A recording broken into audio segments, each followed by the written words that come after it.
Hello, my royal lovelies. Welcome back to the channel. Welcome to my home. I wish this video was being made under better circumstances, but here I am finding myself talking about the cheerleader's book. So without further ado, there's a lot to cover. Let's just get straight into it. So over the past few days, since my previous video, there was leaks everywhere.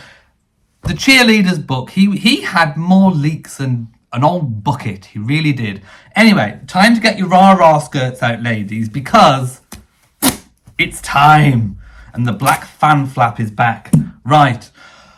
Where do I begin? Where do I even begin?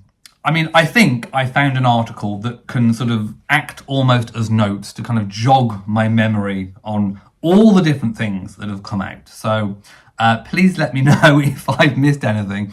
The book is now out, by the way. So the media has had a little bit of time to digest certain bits, although I think we got lots of key leaks prior to its actual release. So let's just dive straight into it. So I should say at the beginning that the cheerleader still insists that Harry and Meghan have nothing to do with his book, even though the majority of things that he's kind of quoting, the kind of sources that this would have come from, I mean, he's even quoting like texts and emails. He has had access, if he is even to be believed, of course, to key information that can only possibly, well, some of it only possibly have come from a certain source. What do I hear yonder? What do I hear yonder? Do you know what I hear? I hear the little pitter-patter of tiny paw prints leading back to Montecito. That's what I hear. Anyway, let's just go into it. Oh, do you know the funniest thing? Oh, I howled with laughter when I read. Do you know the cheerleader was saying he lied about his age? I think he knocked about 6 or 7 years off because he didn't want to admit that he was, 40 or past 40. I howled because, the bit that made me howl was he said he thought nobody would notice. Nobody would notice. Honestly. Right. So, yeah, a media blitz. He's doing a media blitz PR tour for the book, which I have to say, from what I've read about so far, it seems like nothing much new. And actually, it seems to me like it's actually painted Harry and Meghan in a worse light than the royal family. The bits I've read about the royal family actually make the royal family seem very reasonable in their approach towards Harry and Meghan. Anyway, so he claims the purpose of the book is to kind of see or kind of talk about the state of the modern monarchy, the modern royal family, in particular since Charles's accession to the throne, and then kind of basically paint it all in a negative light, saying that, it's the end game, that it's kind of this peak moment in history where, the monarchy could either completely fail or it can survive. Well, we'll get to all those moments in a bit. So, he insisted the Duke and Duchess of Sussex had not helped him with the new book. Okay, my love. The lady dost protest too much, I think. He said there's enough people around them and in their orbit who know the ins and outs of things.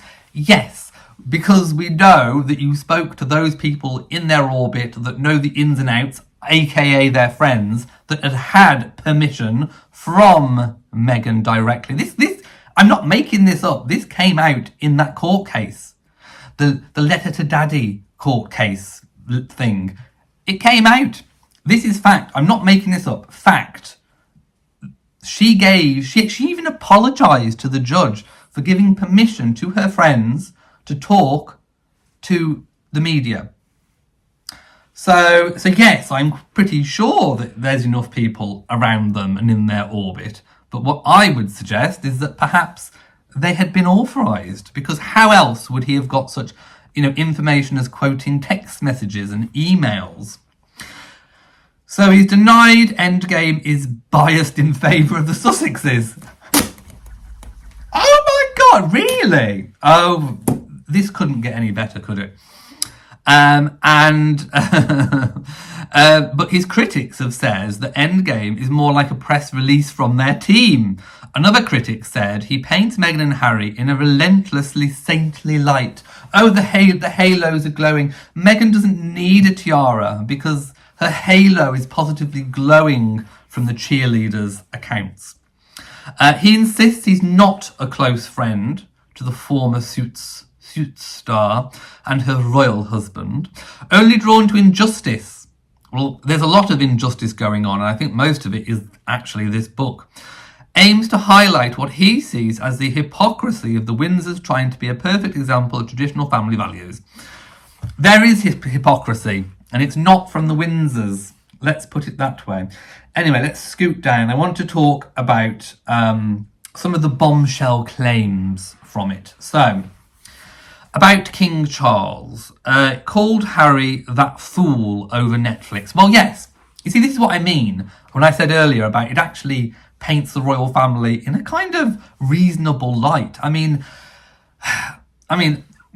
we're working on the assumption that what he's saying has truth. We don't actually know. I mean, this is just an account. But we do know that he spoke to people close to Harry and Meghan for the previous book. So let's just for a moment just suppose that some of these things are true. For a moment. They might not be. So I think Harry was a fool for doing the Netflix, the Oprah, and indeed Spare. So I think if King Charles made those comments, he was completely justified and reasonable in doing so. The hypocrisy, I hear people cry, the hypocrisy, but didn't Charles do a book and a TV interview? Didn't Diana do a book and a TV interview? Well, yes, in the 90s, the Wars of the Waleses, as it became known, was absolutely atrocious. And I've always said, I'm not a hypocrite, I've always said that I felt that Charles's book and interview, Diana's Andrew Morton collaboration, and Panorama interview were complete mistakes. And Charles has been there, done that. He knows what a mistake it is to do it. So what you would hope, I think, as a parent, is that, you know, your children learn from your own mistakes.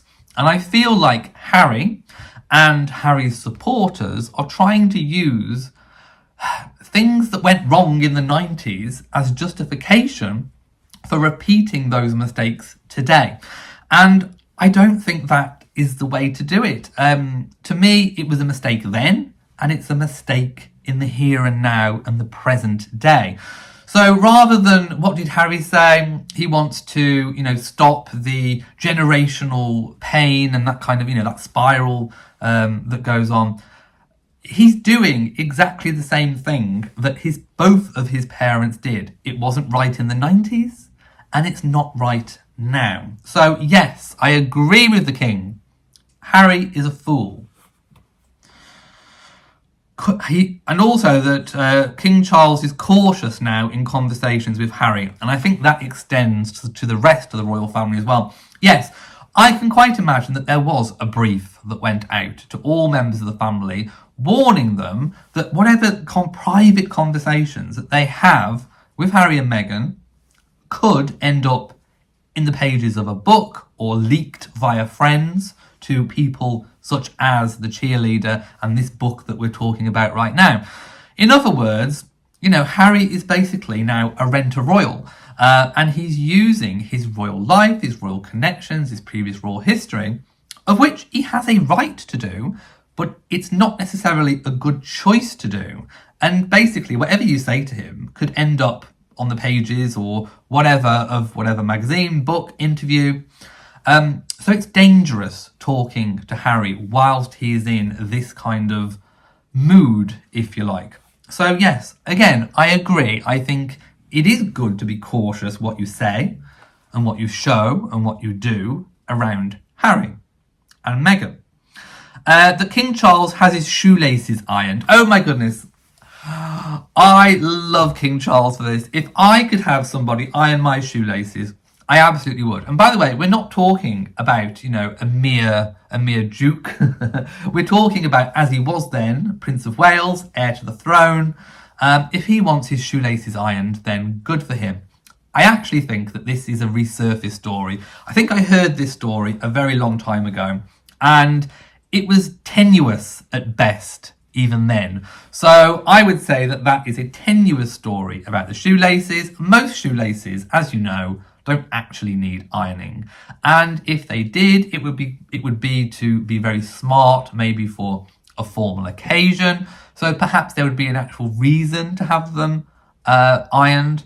But anyway, I don't think that's a very dubious story. And again, something that the author is trying to use to make the king seem aloof and detached from the rest of the world, which it's not working, because most people are just like, well, if he wants his shoelace, if that is true and he wants his shoelaces ironed, who cares about it?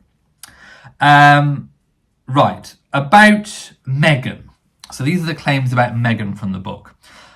She told Charles that there were 2 royal races. So we know from the Oprah interview that they suggested 1 royal racist. Now, I'm not going to go into all of that backstory details. We know what we know, and at the moment, that's not a lot about it. And we do know, of course, that recollections may vary. So the revelation that there are 2, and I think it came out that it's not somebody that's like in the immediate royal family orbit, it's someone that's close to the royal family. So it could be a more distant family member, or it could be, for example, a aide, or maybe a former lady in waiting, or something that was high up. So we don't actually know who. So again, it's that thing of, you know, where has he got that information from? That can only have come from an orbit close to the Sussexes. Little paw prints leading back to Montecito all the way. It's like a Looney Tunes. It is like a Looney Tunes cartoon, you know, where the little footprints lead back to the mouse hole. It's just like that. So yeah, I mean, come on. If you're going to keep on suggesting that the royal family is racist, when Harry already said in one of the interviews promoting Spare that he doesn't think that the royal family are racist, why are you still putting out that they are? You know, it's strange. It really, really is. Yeah. Very, very strange. Let me know what you think. That she does not want to return to England. Well, hoorah, hoorah for us, my goodness. Does she actually, I mean, the level of self-importance that she feels, that we might actually be bothered, that we might actually care that she doesn't want to come to the UK. If you don't want to come to the UK, then don't. Stay away. We're not bothered. You know, Harry and Meghan are in, you know, initially self-imposed exile, if you like. They went to North America, Canada first, and then settled, of course, in LA, in Montecito, pre-pandemic. So I think Harry thought, well, you know, we'll go away for a couple of years, and then after a couple of years, we'll come back, everything will be fine, all will be forgiven and forgotten, we'll get what we want, we'll redo the Sandringham Agreement, we'll be half in, half out, it'll all be fine, they'll want us back. And it didn't happen. We had the pandemic, which of course prevented them, and actually the opposite happened. The royal family got stronger, they united more as a close-knit group. Then we had, of course, the tragic passing of Her late Majesty. The change of reign that was smooth as anything. It caught entirely to plan. The acceptance of Camilla as Queen Consort, and then merely described as Queen Camilla. It all shows the fluidity of the system and the plan that we had in place. There were no revolts. The people were not revolting. The people were not at the palace with pitchforks declaring that they want King Charles and Queen Camilla gone, that they want the restoration of the Sussexes. I mean, it's all very parallel with the Duke and Duchess of Windsor. They too had a self-imposed exile for a couple of years. Well, not self-imposed, that was kind of agreed, but they thought that they'd be able to come back and sort of wheedle their way in back to royal life, and it didn't happen. It's going exactly the same way for Harry, and it's totally not, I think, what he expected. Out means Out.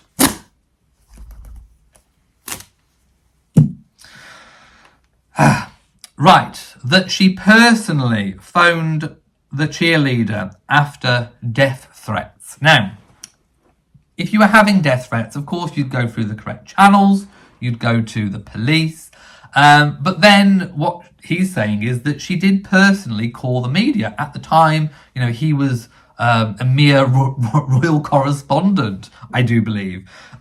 So, she was personally, it reveals that she was personally picking up the phone and briefing. Now, again, I hear you cry, hypocrisy, hypocrisy. Didn't Diana used to do it? Didn't Charles used to do it? Yes, and it was wrong then, and it's wrong now as well.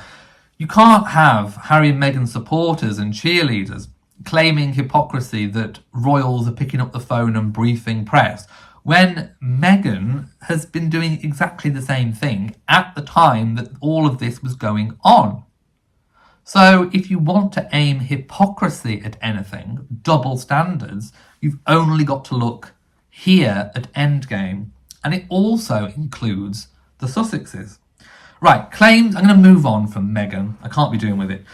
Princess Anne, that she persuaded the king to evict the Sussexes from Frogmore.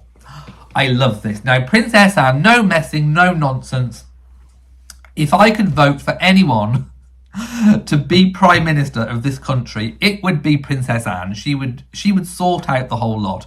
Swift, efficient, hard-working, and intelligent to boot. Not intelligent in terms of school education, but intelligent. She knows what is what. I'm quite glad that someone did persuade the king to evict them. Now, of course, the eviction came just after the release of Spare. So it is a little bit of retribution. The timing could not have been more important and more dramatic. The king, I think, is decisive. But when it comes to your children, now, I don't have children, so I can't say. So I would like all the parents out there, to kind of comment, really. If you had a child behaving in the same way as Harry and you were in the same position as the king, what would you do? Would you find it difficult to kick your own child out of their, family home? Or granted, they were not using it much, but would you find it difficult?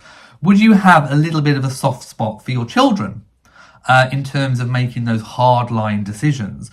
And I think that is what King Charles has kind of struggled with, is the fact that he is actually a kind and caring father who doesn't want to kick his son out of a home in the UK.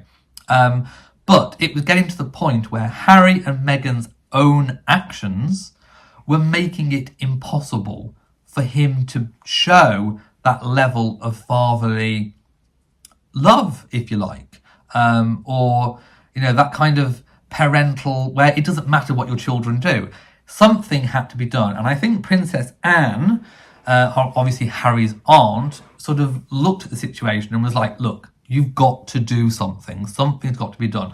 They cannot go on thinking that they can just, literally fly over and bomb the royal family and have nothing happen to them. So again, bravo, well done Princess Anne, and well done King Charles for taking her advice and showing the Sussexes that that sort of behaviour would not be tolerated. So well done Princess Anne. I actually think it paints Princess Anne in a very respectable light.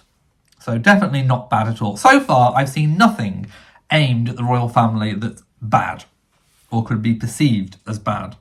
Now, about Prince Harry, it reveals or suggests that he doesn't care if he doesn't get an apology. Well, we've spoken about this.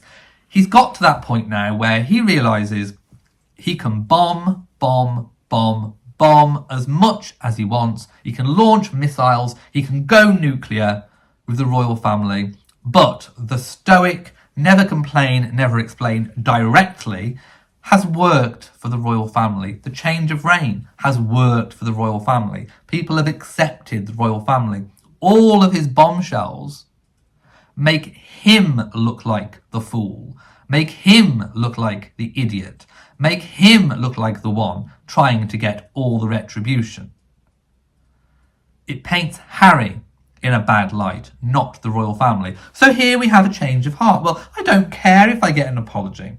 I don't care. I'm prepared to let bygones be bygones. I want to come to Christmas. Really? Really?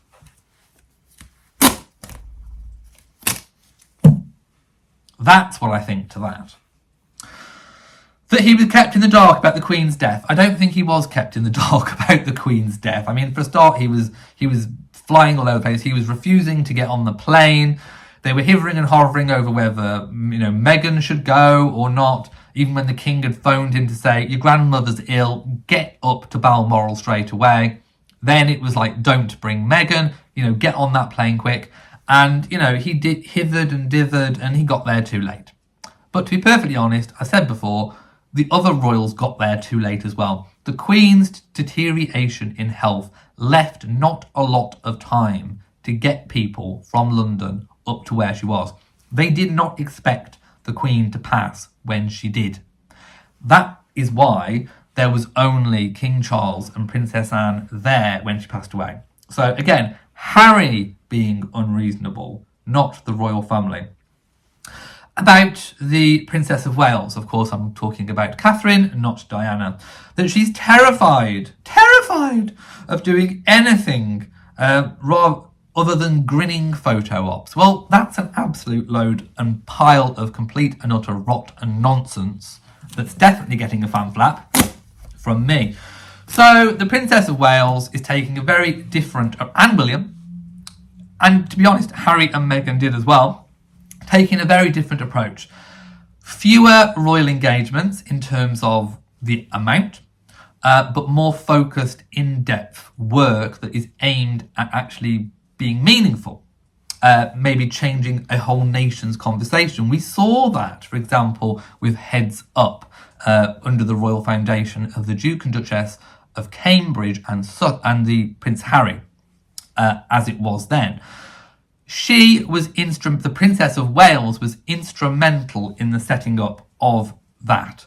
And Heads Up changed an entire nation's conversation. We now talk about mental health in the UK. We didn't before. In the UK, we were not like the USA where, people go to therapy and that's common and normal and it's normal to speak about going to therapy and troubles. The British didn't do that. And to a large extent, we might still not tell people that we've gone to therapy or anything.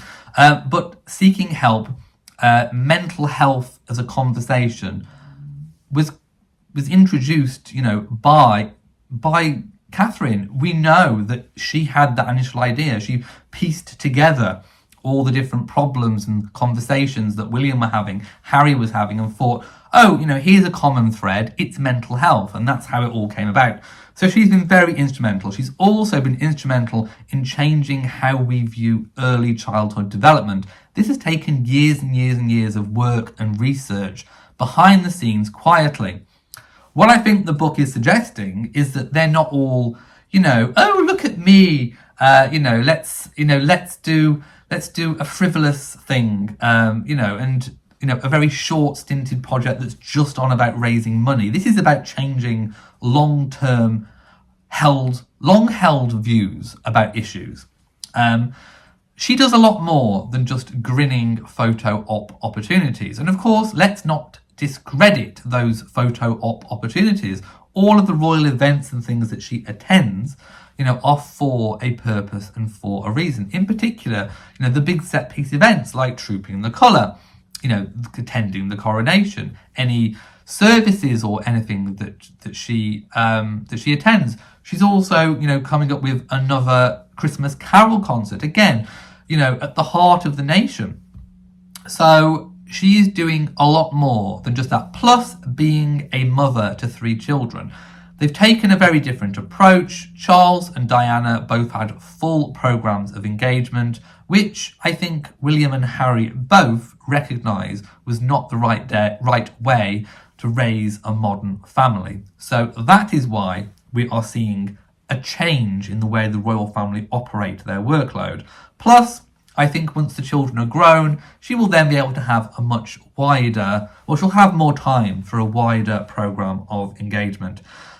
Queen Camilla, that she thanked Piers Morgan for defending her. We have no idea whether that is true or not, but there will and have been events where the royals do meet journalists, TV personalities, and if he managed to say something nice and positive about her, why shouldn't she say thank you? Right, so his book has been described as depressingly poisonous and was today written off as just another book by those inside Buckingham Palace. Yeah, so people at the palace are just saying it's just another book. I actually think if I worked for the palace, if I was a member of the royal family, I would be whooping with delight that this is the way that the book has actually gone. It is so poisonous that it actually paints the royal family in a good and positive light. Stability, security, not speaking out on issues such as this. It paints them as stable, as strong. It actually paints Harry and Meghan as the ones running around like headless chickens trying to scrat at an existence. Oh, how Harry must be missing his previous existence. I think, just like the Duke of Windsor, just like the Duke and Duchess of Windsor, when they were sort of cast out, the court between this kind of, wanting to be royal, but having to scratch an existence, having to now be, seen as just mere celebrities. I mean, even, standing behind, promotional billboards and things, it's downgraded them. This book just kind of proves that. So yes, if I was Buckingham Palace or a royal, I would be whooping with delight. So he's particularly cruel to Prince William and Catherine, who he says is dubbed Katie Keene. Now this comes from the fact that in palace circles it was claimed that the palace would say that she's keen to do this, or she's keen to learn about this, keen to learn about that. Well, I think that's a good thing. Princess Anne did the same thing with Save the Children, for example. She learned about it. They are taking their time to learn in depth about the subjects that they support. So again, I don't think it looks bad at all. So he especially blames Catherine for pushing Meghan out. There was a coldness towards Meghan from the very early stages, and I always found quite surprising. I think the signs must have been there that were not necessarily outwardly visible to everyone else. And I think, if all of those closest to Harry kind of had these same feelings, and there must have been something there. But yet, even so, Meghan was welcomed with open arms, at least publicly. She was given more privileges than any future royal bride at the time before marriage. She even went on an introductory tour of the UK. She was given plum rolls when she was made Duchess of Sussex, when she married Harry. She was treated incredibly well by the royal family, even if there were reservations in private. He says, I always found it interesting that when Meghan was going through the sort of toughest days of her life and struggling with mental health issues, someone within the family who's experienced that glare as a newcomer for the first time herself wasn't able to turn around and help a family member. To me, I think that speaks a lot to someone's character. Probably talking about Camilla. Now, of course, Camilla battled through her own press demons. You could also say the same thing about Sarah Ferguson. You could say the same thing about Sophie Wessex. And even Catherine, many people come into the royal family and have a kind of difficult time with the press. The press like to kind of test their mettle. I don't think that Meghan is a little character, a little meek me. I'm going to sort of, I'm going to be really damaged by what the press say. I'm calling it. I think it was vastly exaggerated. And if there were mental health issues, They should have been sorted out by a professional. Of course, Harry's involvement with mental health charities for years and years and years, they could have had, even if it wasn't possible to have Meghan, being viewed or paparazzi'd going into a mental health, clinic or something. They had the power to have people come to the palace. If her mental health was that bad, she could have taken time off. She could have had help come in. And I find it very surprising that Harry, knowing what he knows about mental health, would not have done that for her. That's something that I find very surprising and that doesn't quite add up. Yet, here we are. They managed to be able to take 6 weeks off at the time to go to Canada to have an extended break. But yet they couldn't take a few weeks off for Meghan's mental health. They couldn't get somebody in to help her with her struggles. It doesn't add up, my loves. And it is not Camilla's or anyone else's responsibility. Again, pushing responsibility onto other people. Not taking responsibility, not taking accountability for your own actions. He also said to the Evening Standard that a woman of colour, Meghan becoming a royal, is a really important moment in British history. Finally, one thing I can agree on. It was momentous, and many people, the majority of people in the UK, were very, very happy to have someone that had a different racial background to what we are traditionally used to having in the royal family. It was good, and she was welcomed all across the world, all the way around the Commonwealth. It's a missed opportunity. And I think, it was an amazing, I spoke about it at the time, it was an amazing feeling to have something different, something that we hadn't had before, and that was immensely valuable to the royal family. And I think, it's just gone it's gone belly up, basically. But I can agree that it was a very important moment in British history. He said the Windsors should have tried harder to keep her close, regardless of whether she's likeable. No, just because of who she is and what her genetic makeup is important to the royal family, does not excuse bad behaviour and false, if you like, expectations, exalted expectations. So no, I think Meghan should have come in and towed the line for a number of years until she proved herself. Then, when you've proven yourself, that's when you can start to have a little bit more influence. She wanted control right from the start and didn't care whose noses she knocked out of joint. Not keeping her in the firm sends a strong message about the institution's attitudes towards people from different backgrounds. No, I disagree. It shows the firm's attitude towards Meghan, her personality in particular, nothing to do with her background. He told the Standard that Prince William is now very consumed, very hot-tempered, quick to react, and staff needing to check which way the wind's blowing before talking to him.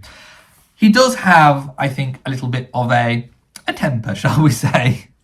There's a video of him when he's been approached by paparazzi when he was riding his bike, where he got a little bit angry, shall we say.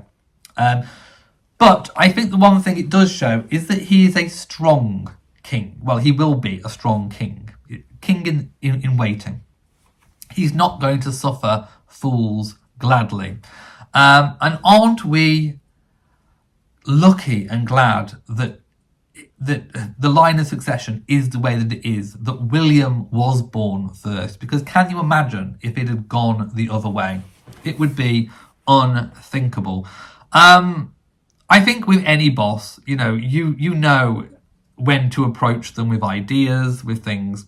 So that kind of doesn't really surprise me. But having someone strong at the helm who understands duty and service to the country, not just to yourself and your own self-serving ambitions, I think is desirable for the country. The cheerleader also told the Standard, "It makes me wonder how happy he is in his role," adding that he believes there is a widening divide between father and son. What, between William and Charles? I don't think so. I think they're very much on the same page. there was obviously talk about, Charles's reign being a very transitional reign, and I actually don't think it's turning out to be that way. I think that is in part due to the massive social changes that are going on, that started going on during Queen Elizabeth's reign, and most definitely are continuing under Charles III. So I think the palace is going to have to react to those different social changes, including that of the wider Commonwealth. So I don't disagree about that. I think there are going to be very important changes taking place, and King Charles will oversee them with the support of a future King William, who will need to make sure that things are kind of ready and in place that need to be for when he finally ascends to the throne. King Charles's reign is, not likely to make his first silver jubilee. So I think they will make a lot more fuss of his 80th birthday. If he gets to it, his 90th birthday. I don't think we'll be seeing another jubilee. I could be wrong, but I think, we'll be seeing another coronation before we see a jubilee. So I think it won't be a massively long reign, but I still think it will be an important reign. I think these notions about it being a caretaker reign are kind of unfounded. So Mr. Scobie blamed a little insecurity about turning 40, about that's why he lied. Oh dear. Anyway, he says, I learned from those mistakes. I can't do much more than own it. Yeah, you lied about your age. Right, he says, I've had to deal with envy. I had to deal with prejudice. I'm okay with it at this point. It's just all noise. A bit like Harry and Meghan. Another claim, he says, the book takes aim at the Princess of Wales, branding her cold and lambasting her for backing mental health causes while ignoring Meghan's cries for help. Well, what cries for help did she have? I mean, as far as, he revealed before, they weren't speaking. So how on earth could she have cried for help if they weren't even speaking? I mean, it's kind of strange claims. They contradict each other. So it tries to also stoke a row over the Duke and Duchess of Edinburgh's jokey bid to deflect questions about the Sussexes' Bombshell Oprah interview by saying in public, Oprah who? It's their sense of humour. They were being asked very difficult questions at a time when all of this royal racist thing was going on, and they deflected the best way they could, because they are quite good at I suppose, not being controversial. And the best jokey way they could have said it was, Oprah who? I mean, of course we all know that they know who Oprah is. My goodness. Oprah's not as massive in the UK as she is in the States, but we all know who she is. He says, this made Edward and Sophie seem casually bigoted. It was their sense of humour, which I think is something that we are... This day and age, people are very... not unable to decipher between sarcastic humour, and being serious. And they were definitely being, a bit sarcastic, and they were trying to be funny.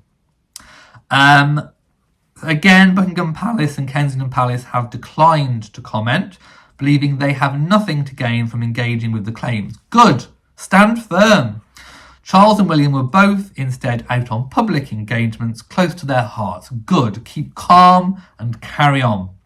A few more claims. It just goes on and on and on, doesn't it, my loves? Charles's ineptitude in handling Harry and Meghan and are they babies? Do they need handling and pampering? Refused to give them the apology they demanded. Look, an apology, if it's demanded, is never an apology, and has turned them into disruptors. No, they have made the choice to be disruptors. This is what I mean about it makes Harry and Meghan look really bad, because we all know it's their choice. They could have just chosen to move on, carry on, which would have, it would have been much better for them if they'd taken that course of action. But no, it's all about choices, my loves. Another claim, Harry tried to reach out to his father after the publication of his memoir, Spare, early this year by calling his father, but felt get this, felt that the king's response was cold and brief. Now, if your son has just published a memoir basically, calling out, King Charles's wife, Camilla, dissing King Charles, dissing William, dissing the whole institution, are you going to be warm and friendly, or are you perhaps going to be a little bit annoyed? And perhaps might that show during the phone call? I mean, I think cold and brief is the least that is the best that King Charles could have done, to be quite honest. I think I would have been absolutely fuming, off the chart, never mind cold and brief. So I think, what did Harry expect? Did Harry expect the king to go, oh my goodness, I'm so happy that you published that book? No, he probably called him a massive fool, which is what he was. Harry, senior royals turned a blind eye to aides leaking details about the Sussexes as part of their power games. Well, he's already said that Meghan briefed Scobie. So she was doing it as well. They were all doing it. William and his father are at loggerheads about the future of the monarchy. I think that's a complete load of nonsense, because we've seen very seamless handovers and changes. So I think that's a bit of a nonsense. There's distrust at simmering animosity resulted in Charles deriving Schadenfreude, I'm not quite sure what that is, from his son's supposedly disastrous tour of the Caribbean last year. Lessons were learned about William and Catherine's tour of the Caribbean last year. Optics, I spoke about this before, optics is going to be one of those changes that I think is going to come in through all the social pressures that we now have in our lives. So the way that things look are now, in today's society, deemed more important than the intent behind them. Everything is visual. It's the scrolling generation. It's wrong. It shouldn't be that way. People should look at the intent. But we are where we are. We're in that generation where everything is optics. Everything is visual. Scroll, scroll, scroll. See something and make a quick judgment. So that is most definitely is going to change. So I agree with that, probably. William is colder, but also inexplicably more hot-headed than his father, and has no problem taking prisoners on the way. Good, I'm glad. If that's true, I'm glad, because it shows that when William is king, he won't take any messing from those dastardly Sussexes. Camilla colluded in stories about being leaked about other roles. We know all this. He already said that in his book Spare. So is the cheerleader just copying things from Spare? The king was so indecisive about how to treat his beleaguered brother Prince Andrew that William had to step in to insist he lose his privileges. Again, good. Something had to be done. Again, I think Charles feels a real sense of loyalty to family, which again is not a bad quality.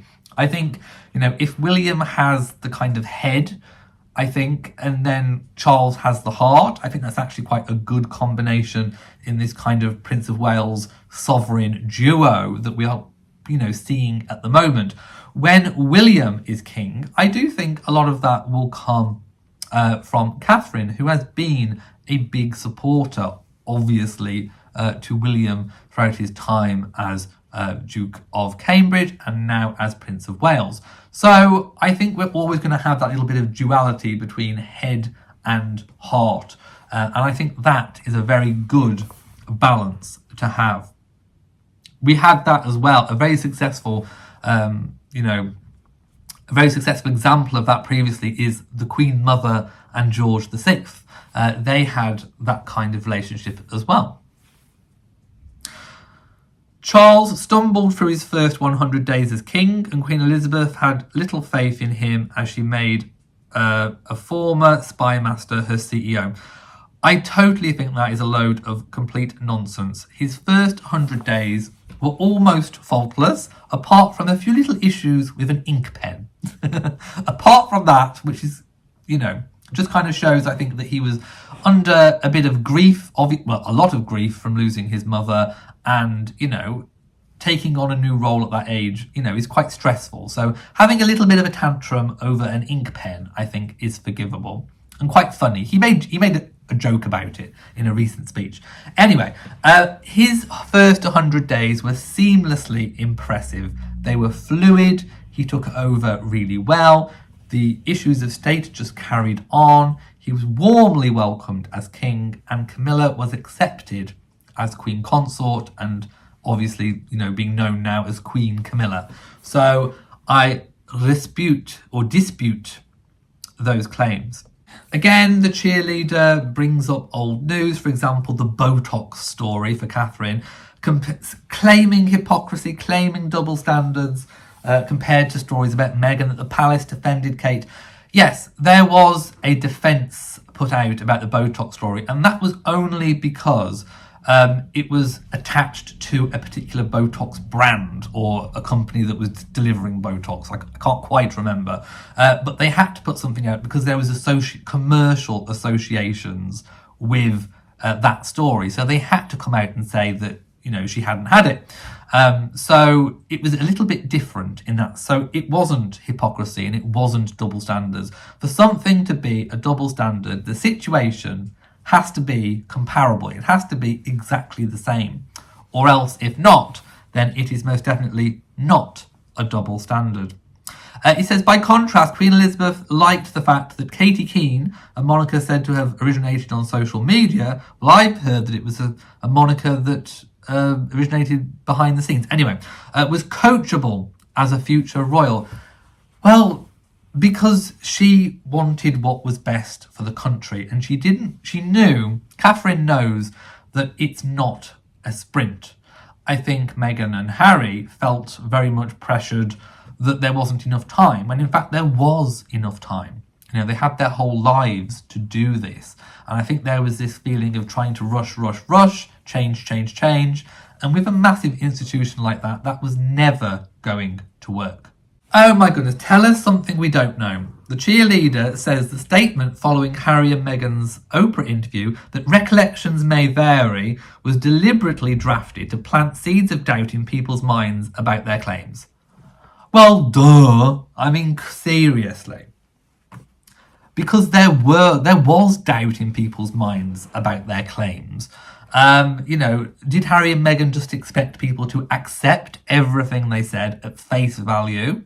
Did they expect the royal family to then find their own, interviewer and sit down and sort of have this batting to and fro of all the claims? No, it was silly. It was stupid.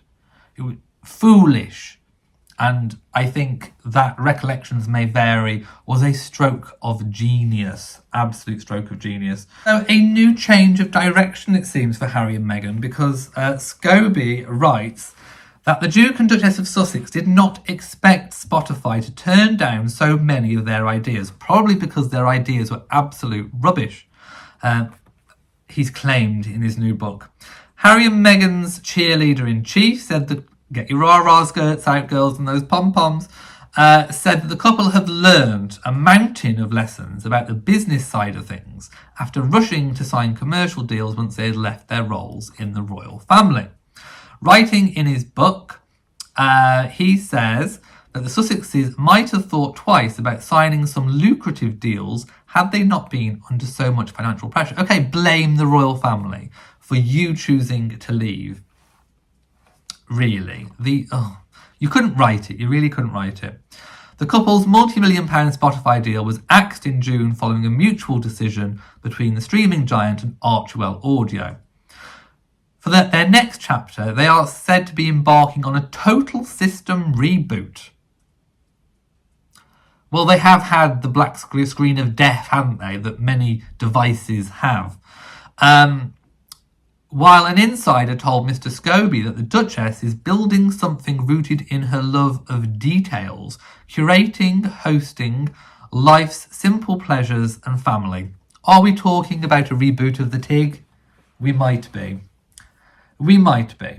So basically, being glorified influencers, being celebrities is their next step. Discussing the Spotify deal, he wrote, neither of the two expected executives to turn down so many ideas. The streamer said a company source was only interested in paying out for juicy goods that could generate major headlines and bring in subscriptions. Yes, and they are foolish to have thought that Spotify or Netflix wanted anything else. He added only a portion of the 20 million, 15 million pound deal was ever paid out. So in other words, they haven't had as much money as they expected, or rather that they allowed us to believe, saying there have definitely been a mountain of lessons learned when it comes to the business side of things. So she wants to build apparently something more accessible, something rooted in a love of details. I've just said all of that. Meghan is busy working on creating something safe and timeless, and something that won't be accused of riding on the back of anything royal. Maybe they have finally learnt some lessons, but people are not ready to forget. What we're seeing, and we'll see more of, I think, is Meghan 2.0. Oh, past the sick bucket. They know of their supposed failures and how it's viewed. Could that possibly, correlate to Harry's change of heart regarding wanting to be involved at Christmas and this sort of forgive and forget attitude? They have almost gone more tech than Hollywood, fail big and all that. They have swapped in and out of all sorts of projects, and people are embarking on a total system reboot. And it's only a matter of time before Netflix goes the same way. I think Netflix are basically damage limitation with the book rights that they've bought. I think it's at this point it's damage limitation. Whatever they received from Netflix is very unlikely to be recommissioned when their deal. I think doesn't their deal end in 2025? I predict that once that's done, that'll be it. I think Netflix will pull the plug, cut their losses, and move on. I doubt any of the projects that Harry and Meghan have actually been involved with have recouped up to $100 million in terms of Netflix, and obviously much less for Spotify. So commercially, they've got to prove their worth, and I don't think their worth is actually that much as it's being proven. So the Netflix or Spotify has basically been a litmus test for businesses and companies. Now, any new potential collaborations will be judged on that basis. So the Sussexes most definitely are not winning. Another story that I found quite interesting is that over the past few weeks, Camilla, the Queen, has been seen wearing an evil eye bracelet. Well, good for you, Camilla, because you do need to ward off those evil vibes, mostly emanating from across the pond from Montecito. It's like radiation pouring over a vast ocean. So the evil eye is said to protect from all those bad jujus. So I'm going to give a big black fan flap to all of those bad jujus. Be gone. To summarise, from what I've heard of Omid Scobie's book, it seems very much like it's a lot of rehashing. It seems to me like a lot of this information has probably come from Little Paw Prince leading to Montecito. I think the truth will, of course, always out. And I think it's actually painted the royal family. I think it's done the opposite to what he wanted to achieve. He wanted to, basically put in people's mind that the monarchy is at risk. And it's not. What it's shown to me is that the monarchy is very stable and very secure and has dealt with Harry and Meghan in the best possible way they possibly could. They have been tough and hard line when they've had no other choice but to do anything else because of Harry and Meghan's actions. It also shows that the king has actually tried, even when as Prince of Wales, has tried to be accommodating, has tried to be compassionate with Harry and Meghan. But all they've done is just thrown everything back in his face. So that's why he's had to take a hardline approach on some issues some of the time. So yeah, I think it's a big, massive backfire. I think Harry and Meghan are left with mud on their faces. This is definitely supposed to be a hit piece on the royal family. It's done exactly the opposite. Let me know what you think in the comment section below. Also, if I've missed any stories from this time, do let me know and I will cover them in an upcoming future video. I would imagine there will be a lot more things coming out over the coming days and week. So we may even get some little bits of retaliation. I doubt we will, but we might get some retaliation from the palace. So I am wearing, if you didn't know, I'm wearing an imagined King Charles III royal family order. We don't know when we're going to get the real one, so it could be a complete different colour and a complete different portrait picture. I'm also wearing the papyrus tiara. Nice here. So anyway, thank you so much for watching this video. If you've enjoyed it, my dissection of things, then please give it a big old thumbs up. It really helps if you share on social media, Twitter or X, Facebook, whatever. If you've got an account, please share the video. Like I said, please leave a comment. And from me, to you all, and goodbye.